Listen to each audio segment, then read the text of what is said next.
12ই ফেব্রুয়ারি 2026 তারিখে ইনশাআল্লাহ এটা প্রমাণিত হবে।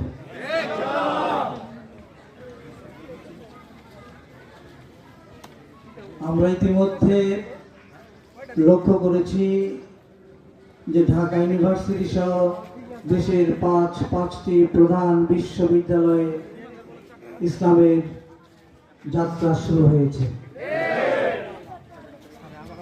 ছাত্রছাত্রী সমাজ ইসলামী ছাত্র শিবির যে আদর্শকে ধারণ করে, সে আদর্শ ধারণ করার কারণে তাদেরকে গ্রহণ করে নিয়েছে।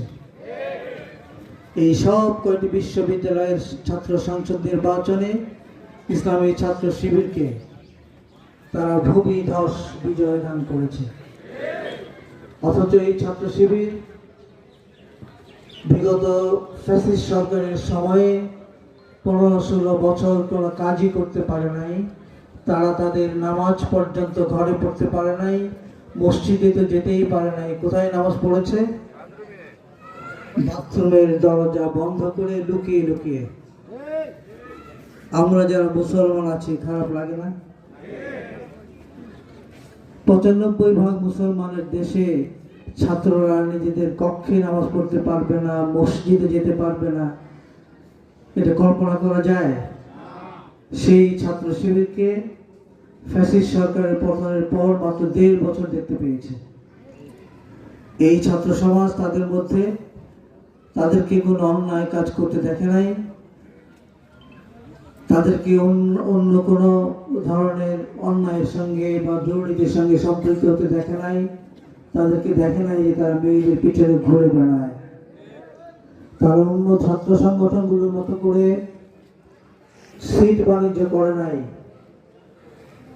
বরং তাদেরকে তারা দেখেছে যারা রীতিমতো নামাজ পড়ে এবং ছাত্রদের জন্য কল্যাণমূলক কাজ করে। হলে হলে তারা ফিল্টার দিয়েছে ছাত্রদের পানি খাওয়ার জন্য, এবং তারা তাদেরকে এই সব কিছু দেখে এই ছাত্র এবং ছাত্রী সমাজ তাদেরকে নিরাপদ মনে করলো। এই কারণেই শুধু ঢাকা ইউনিভার্সিটি নয়, পরপর আরো 4টি প্রধান বিশ্ববিদ্যালয় সহ একটি বেসরকারি বিশ্ববিদ্যালয় তাদেরকে বিজয় দান করলো। আমরা এই নির্বাচনের কাজে নামতে গিয়ে কিন্তু একই ধরনের মনোভাব জনসাধারণের মধ্যে দেখতে পাচ্ছি না? জামাতের প্রতি